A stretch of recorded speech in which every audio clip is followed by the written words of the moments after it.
अस्सलाम वालेकुम एवरीवन।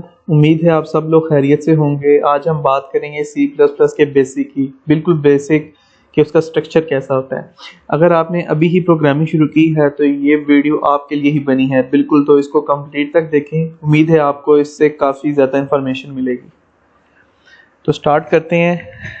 सबसे पहले हम अपने ऑब्जेक्टिव की बात कर लेते हैं, जिसमें सबसे पहले है to introduce the concepts and the syntax of programming language C++ to enable the students to develop the knowledge of basic things, ability to analyze the requirements for solving simple problem।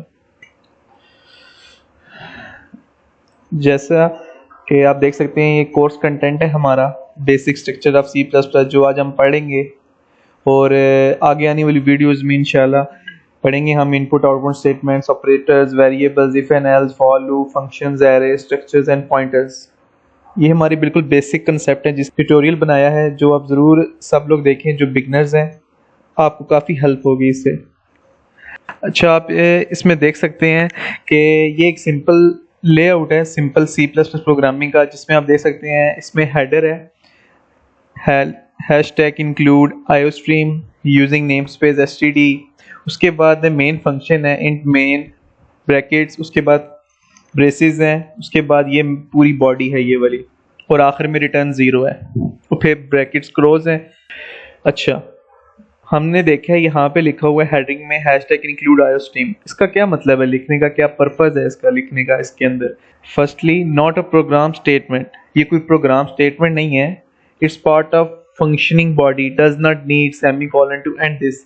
ये एक functioning body है, कह सकते हैं कि built in function है जो हम प्रोग्राम के स्टार्ट में लिखते हैं और इसके आगे कोई सेमी कॉलन नहीं आता। जैसा आप देख सकते हैं कि ये टू वर्ड्स हैं, इंक्लूड और आईओस्ट्रीम। पहले बात कर लेते हैं आईओस्ट्रीम की। आईओस्ट्रीम क्या है? Iostream is the header file which contains all the functions of program like cout, cin, endl etcetera. ये एक हेडर फाइल होती है जिसके अंदर जो सारे के सारे हम कह सकते हैं कि जो हम अपने प्रोग्राम की बॉडी के अंदर यूज़ करेंगे चीज़ें, वो सारी इसके अंदर शामिल होती हैं।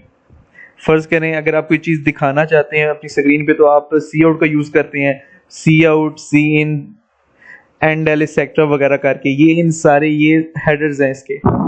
उसके बाद आता है hashtag includes tell the processor to include these header file in the programme.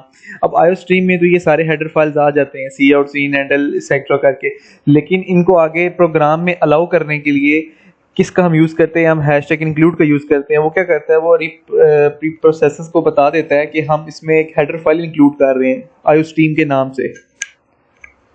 तो हम बेसिकली कह सकते हैं कि जो आईओस्ट्रीम होती है ये इनपुट आउटपुट होती है, हम कह सकते हैं बेसिकली। अच्छा, उसके बाद हमने देखा यहाँ इंक्लूड आईओस्ट्रीम हो गया। उसके बाद हमने देखा यहाँ लिखा हुआ है यूजिंग नेम स्पेस std। इसका क्या मतलब है? Using namespace std is the abbreviation of standard. ये एक स्टैंडर्ड की एब्रीविएशन है। Namespace allows us to use cout, cin, endl etcetera in our program. अब जैसा अब हमने पहले बात की है कि आईओस्ट्रीम एक हेडर फाइल है जिसके अंदर सी आउट, सीन, एंडल एक्सेट्रा ये पड़े हुए होते हैं, लेकिन अब इनको यूज भी करने हमने प्रोग्राम के अंदर, वो उसके लिए परमिशन चाहिए हमें। उसके लिए हम यूज करेंगे नेम स्पेस std का। अगर हम नेम स्पेस std अपने प्रोग्राम में नहीं यूज़ करेंगे तो हम सी आउट, सीन, एंडल वगैरह हम अपने प्रोग्राम में नहीं यूज़ कर सकते, हमें वो एरर दे देगा। लेकिन अगर हम नेम स्पेस std नहीं लिखते तो उसके बगैर भी हम सी और सीन और एंडल को हम यूज़ कर सकते हैं, एक्सेट्रा और भी चीज़ें हैं काफ़ी। तो उसके लिए हमें क्या करना पड़ेगा, हमें लिखना पड़ेगा std फिर सी आउट, std, एंडल एक्सेट्रा करके हमें हमेशा साथ std लगाना पड़ेगा। उसके बगैर हमें जो हमारा कंपाइलर है वो एरर दे देगा। अच्छा, उसके बाद हम करते हैं बेसिक प्रोग्राम। बेसिक प्रोग्राम का स्ट्रक्चर कैसा होता है? जैसा कि मैंने आपको शुरू में बता दिया, ये एक बेसिक प्रोग्राम है। ये इसका स्ट्रक्चर होता है सारे का सारा। ये चीज, ये इसका मेन है, ये बॉडी है और ये इसके हेडर्स हैं, हेडर फाइल्स हैं इसकी सारी। अच्छा, start with common and one function main, common headers, one function main, जो कि बॉडी का मेन फंक्शन मैंने अभी आपको बताया। Working control by main function, जितनी भी प्रोग्राम की वर्किंग है ये पोर्शन सारा उसको कवर कर रहा होता है। ये वाला जो है, ये मेन जो है, ये सारे का सारा इसको कवर कर रहा होता है, जो मेन बॉडी हमारी होती है। Function start executing form first statement of main sequence and at main return 0। Function start होता है बॉडी से और एंड हो जाता है रिटर्न 0 पे। अब रिटर्न 0 पे बॉडी या मेन सराउंडेड बाय ब्रेसेस, जो हमारी बॉडी होती है वो ब्रेसेस से सराउंड हुई होती है। If no main function error will be generated, अगर हमारे प्रोग्राम में मेन फंक्शन ही नहीं होगा तो एक तो प्रोग्राम रन ही नहीं करेगा और वो हमें एरर दे देगा आगे। Program statements, it tells the computer to do something that is required. जो हम स्टेटमेंट प्रोग्राम में लिखते हैं वो हमारे कंप्यूटर को बताती हैं, इंस्ट्रक्शंस पास करती हैं कि इनके ऊपर वर्किंग करो और हमें कुछ आउटपुट दो इसकी प्रोग्राम की इन लाइंस के ऊपर वर्क करके। Always and with a semicolon, और वो हमेशा जो लाइंस हम लिखते हैं वो सेमीकोलन पे एंड होती हैं। If not written error generated, similarly अगर नहीं लिखेंगे तो एरर जनरेट हो जाएगा। Compulsion statement of return 0 send the program back to initial position from where it was started. Return 0 जब हम लिखते हैं अपने प्रोग्राम के अंदर, तो जब प्रोग्राम फिनिश होता है जो कि रिटर्न 0 पे आके ख़त्म होता है, तो रिटर्न 0 दोबारा से बैक हमें हमारा जो सारा काम होता है वो हमें बैक मेन में ले जाता है हमें दोबारा से। जैसा कि आप देख सकते हैं यहाँ पे हमने यूज़ किया इंट मेन। यहाँ पे दो तरह के मेन होते हैं, एक इंट मेन और एक वाइड मेन। अगर हम वाइड मेन यूज़ करते हैं तो हम वहाँ पे कभी रिटर्न यूज़ नहीं करते, कभी भी नहीं करते, और अगर हम इंट मेन करते हैं तो हमें रिटर्न ज़रूर करना होता है।